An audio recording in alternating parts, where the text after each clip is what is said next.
We're entering the end of an era and beginning of a new era. Welcome to the Campaign Trend Podcast, where you're joining in on a conversation with the entrepreneurs, operatives, and experts who make professional politics happen. I'm your host, Eric Wilson. Our guest today is Mike Hahn, the President of Digital Strategy and Operations at Frontline Strategies. In the 2022 cycle, he was the Deputy Digital Director at the NRSC and is an alumnus of the Trump 2016 and 2020 campaigns, where he was the Director of Social Media. In total, Mike has raised well over $100 million online for various groups, and I expect he'll be updating this total for 2024. In this episode, we're digging into the initial learnings about digital fundraising in the 2024 cycle and what the future looks like for the grassroots fundraising space. Mike, going into 2024, there was a lot of conversation about, we've got to treat donors better. We've got to treat them with respect. And I think this all emerged from the idea of people are tired of the text. They're tired of all the emails. I'll say from my perspective, I didn't notice much of a change. I don't know if you did either. Why is that? It's a good question. And there's been a lot of chat this cycle about, well, how do you actually treat these donors better heading into future cycles and the end of the cycle when they're really getting bombarded with texts and emails. But it's funny, I was actually having a conversation with someone last week, and the fast pace of our industry is kind of an inherent curse in a way, where we are churning and burning donors so drastically that our tactics shift cycle to cycle, and we don't necessarily have the luxury of direct mail or some of these slower programs where we are consistently always having to react to breaking news and getting in front of donors as soon as possible and trying to beat out competitors. And I think as we head into 24, we're going to start to see some new approaches. I think better segmentation for one, starting to rely on donors that we know are going to donate and push out donors that, we learned this cycle may not want to be hit as much as they were. But it's kind of hard to foster these long-term relationships with these donors. I don't want to say it's impossible, but it's very hard to do. And I think it overlooks the fundamentals of what digital actually is. It's very fast-paced. We have to capitalize things on things as soon as they happen. And I am trying to remind my colleagues that we're not, like I said, we're not direct mail for a reason. Not to say that our donors shouldn't be treated with respect, but there's certainly different approaches that we need to take. And I think we also forget that we are still a very new industry. We've really only, only been around for a little over 10 years at this point. So every cycle is a learning experience, and we're really just a unique industry. Right. And one of the really interesting threads that's come out of 2024 is that the Democrats outraised us again. Yep. This is something that worries me every time, we certainly would rather have more money than less. But the Democrats outraised us both at the top of the ticket and down ballot, but it doesn't seem to have mattered in the macro. Now, in those close races where, we may have lost by a few thousand votes, maybe some more money would have been helpful, but we were swamped. Sure. Where does grassroots fundraising on the right fit in with our overall strategy going forward? Is it the kind of thing, do we just put up our hands and say, look, they're always going to outraise us, nothing we can do about it, we shouldn't worry about it? Or is there a different approach? I think there's a lot of questions as to how ActBlue is set up to kind of skew some of these numbers, but I think that's a conversation for another time. But in terms of the down ballot candidates, the congressional campaigns, the leadership hacks, those are kind of my personal bread and butter. I love working with those. And what I love when a congressional campaign comes to me, they've never done digital, and they think they need to solely raise money within their district, run ads within their district, and target the people in their state. And what they're forgetting is that they are going to Congress. They're going to have a national voice. They're going to be on national news and talking about things that affect the entire country. And I think getting them to think more big brained in terms of, no, I could actually fundraise outside of my state and outside of my district and get national dollars, because my goal is to become a household name and draft policy and support policy that's going to affect the entire country. So we had, Frontline, we had Ryan McKenzie just won in Pennsylvania 7. We took his message national, and he raised money from donors all across the country, and it really helped his bottom line. But, flipping a Democrat seat held by, I think it was for 6 years by the incumbent, that resonates nationally. Someone in California certainly cares about that because now the House is going to be in Republican control, and it's going to help president-elect with his agenda. So make a long story short, I think campaigns really need to start taking their races national and realize that, as much as they care about the people in their district and their state, that their messages resonate outside their district and with the whole country. And that's going to certainly help them raise more money. And it's kind of taking a page out of the Democratic playbook as well. They're very good at fundraising across the entire country on issues that are really going to affect all of us.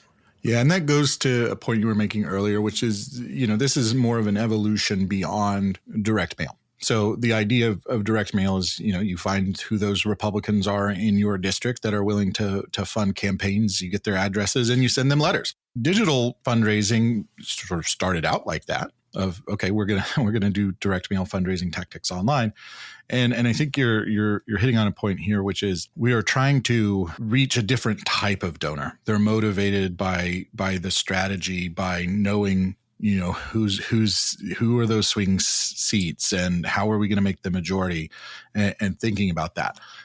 The problem is competition, and so for the last 4, 8, 12 years, we've been competing with President Trump. Right, as a national fundraiser. And this is a point that our colleagues who, you go back to the 2012 race, right? You had Mitt Romney, he was only competing, with Mitt Romney for online fundraising. Now when you take that race nationally, you're competing against the president right on down to those local candidates.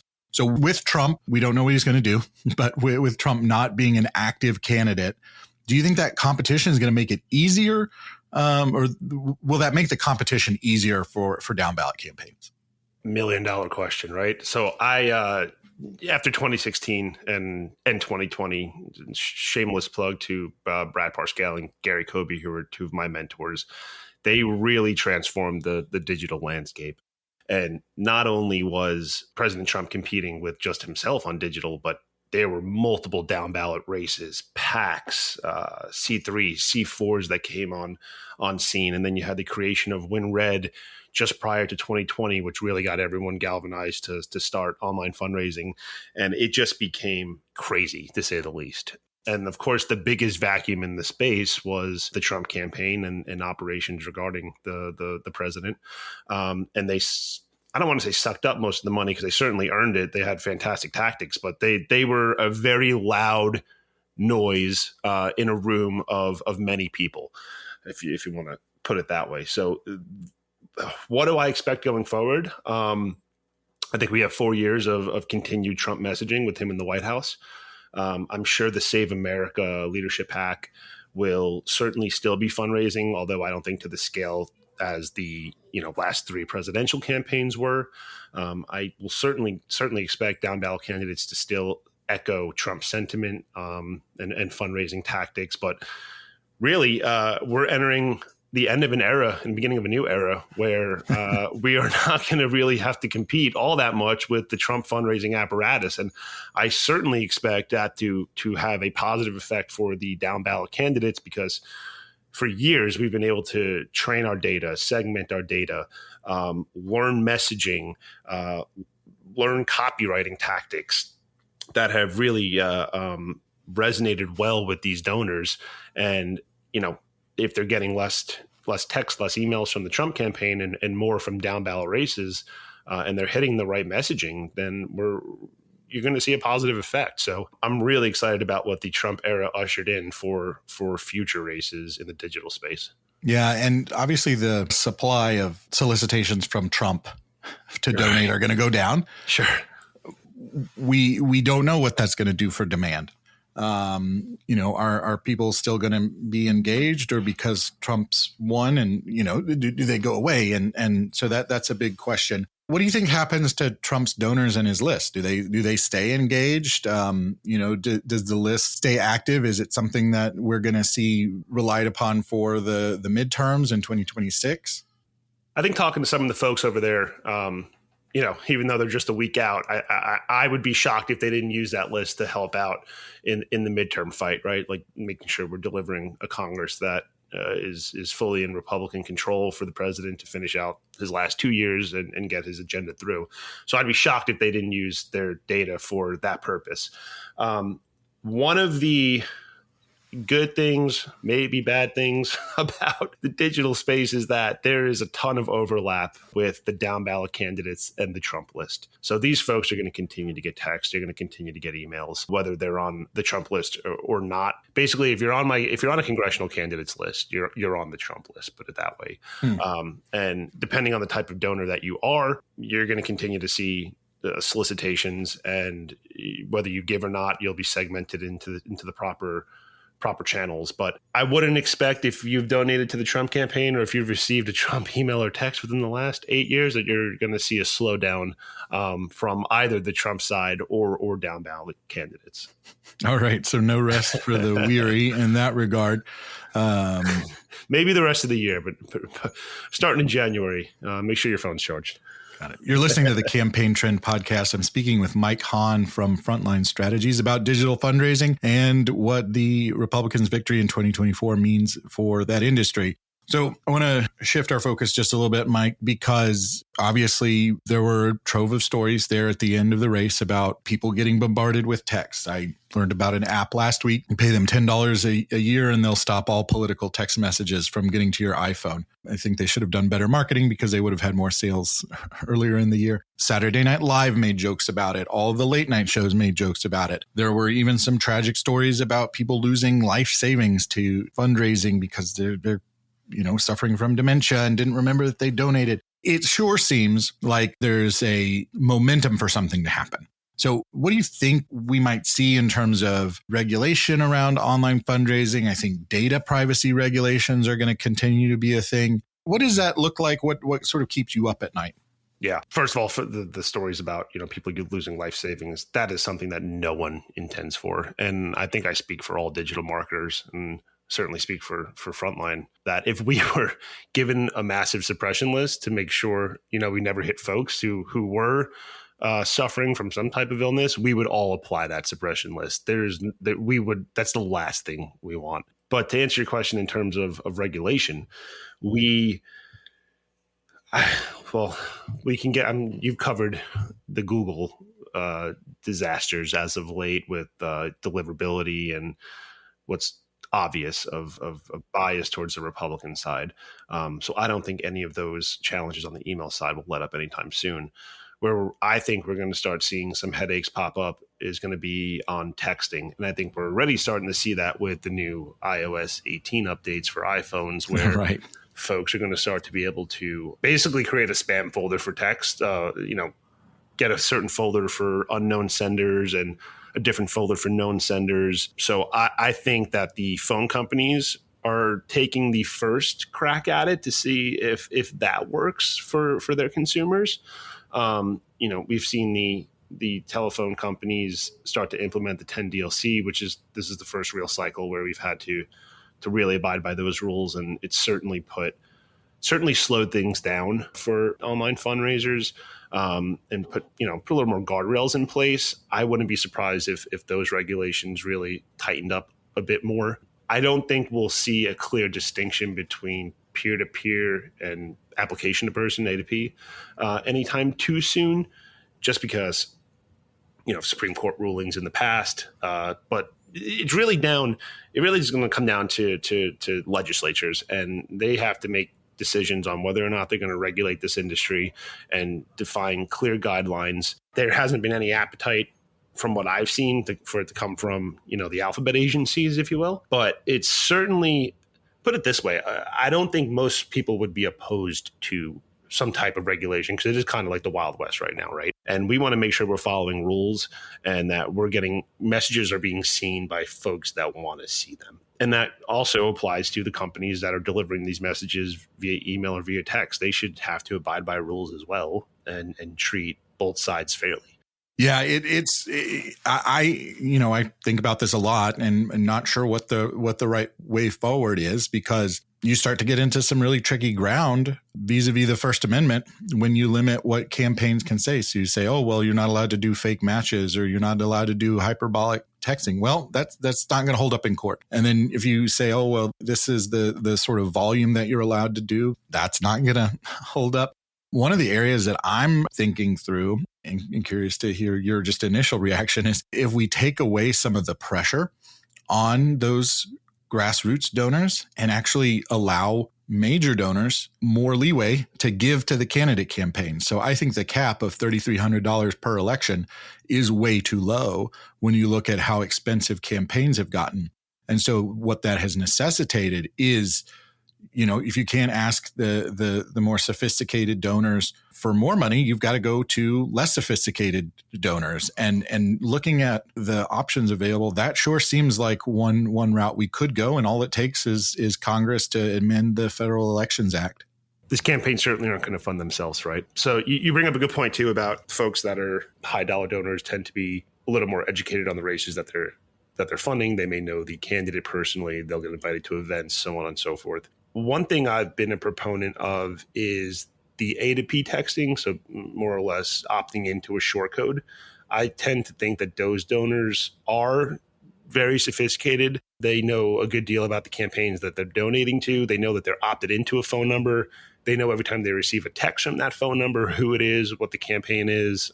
I'm a big fan of A to P, and I think that in the era of confusion, which we're currently in, it's always best that if you're a consultant to just try and get your campaign to agree to do A to P texting so that these folks are opting in. You don't have to worry all that much about TPCA regulations and getting sued. And the opt-out is very clear. You reply stop, you're going to get a text back saying that you're stopped. And it actually stops.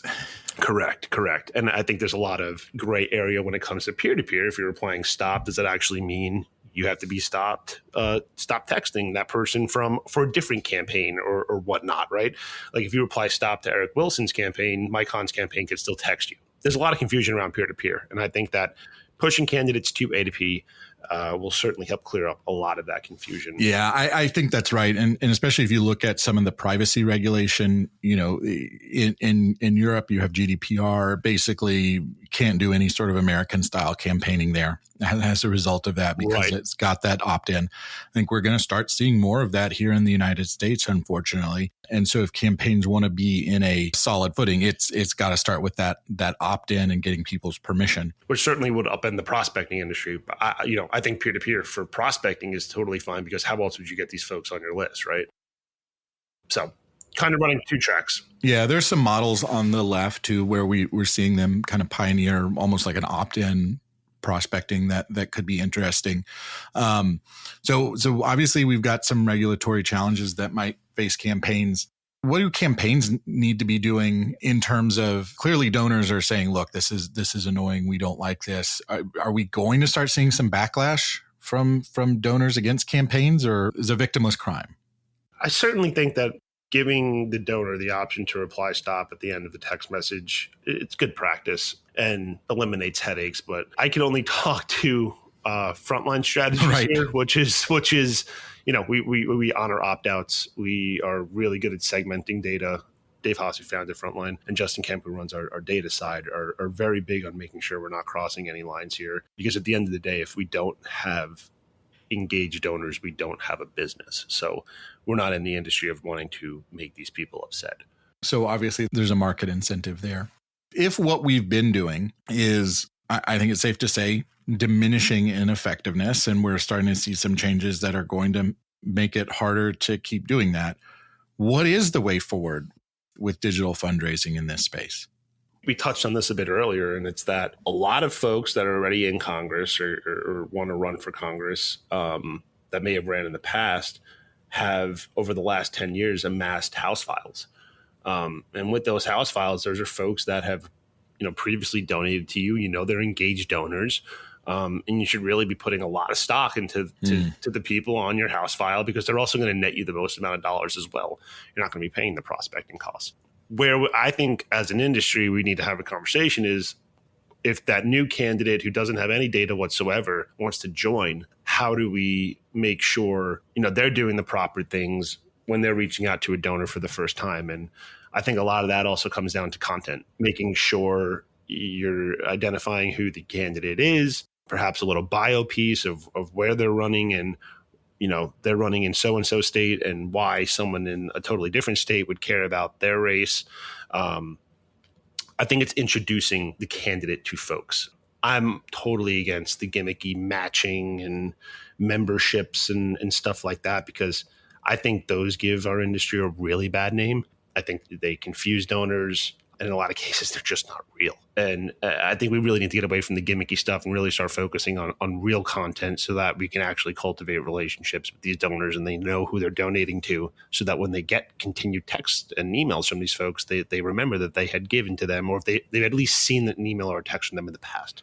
Yeah, there's some sort of differentiation. And one of the things that's jumping out to me, so the Center for Campaign Innovation is in the field right now with our post-election poll. And, we ask people, did you get asked to donate to a political campaign? It is up there with, other forms of voter contact, hitting people up. So don't hold me to these numbers, but let's say 2/3 of voters reported being asked to donate to a political campaign. Now, what that tells me is we are not segmenting well, because donors make up 10 to 15% of the electorate. So if we're asking 2/3 of them to be donors, then we're not listening to our data. And so I think that's a key point that you bring up of, you've got this house file, you know who your supporters are. What are you doing to cultivate them and differentiate yourself?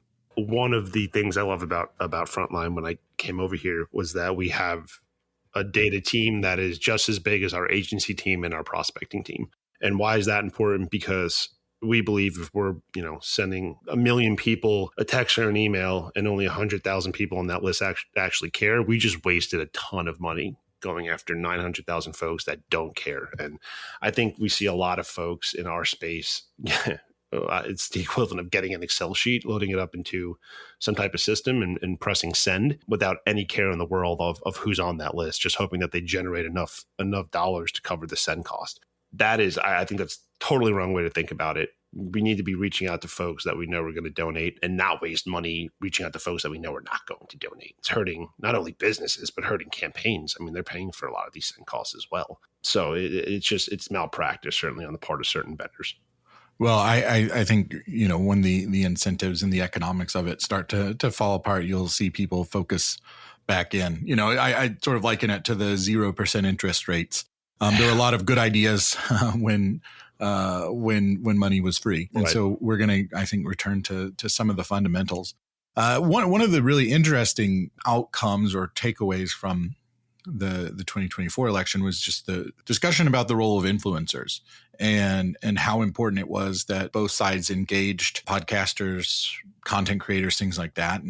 And certainly seems like the Trump campaign did a better job engaging those individuals. They come from the creator economy where you have payment systems like Substack or Patreon. And I'm wondering if you think we'll start seeing more models like that from candidates where they sort of push forward on this influencer or content creator model and, get exclusive content for donors or things like that. Yeah, they'd certainly be foolish not to do that. And I think, too, a lot of it also is on these influencers to make sure they're not taking everyone and anyone, because they could certainly sound like an echo chamber. But I mean, at the end of the day, social media is the new media. It is where most of folks are, where they spend their day, whether it's on Facebook, Twitter, Instagram, YouTube, Google. You got to reach folks where they are. And these influencers have mass followings. They understand their audience better than anyone.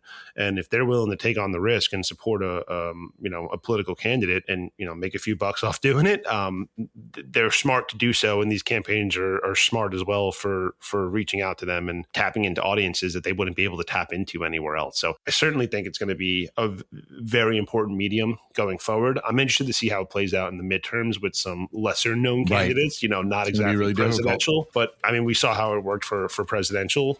this year, and it was really fun to watch. And you made a good point. I really think it helped push Trump over the edge, especially with the younger voters. Well, my thanks to Mike Hahn for a great conversation. I'm going to link to Frontline Strategy's website in our show notes. If this episode made you a little bit smarter or gave you something to think about, all we ask is that you share it with a friend or colleague. You look smarter in the process. More people hear about the podcast. It's a win-win all around. Remember to subscribe to the Campaign Trend podcast wherever you listen so you never miss an episode. Visit our website at campaigntrend.com for even more, including our weekly best practices and rundown newsletters. With that, I'll say thanks for listening. We'll see you next time.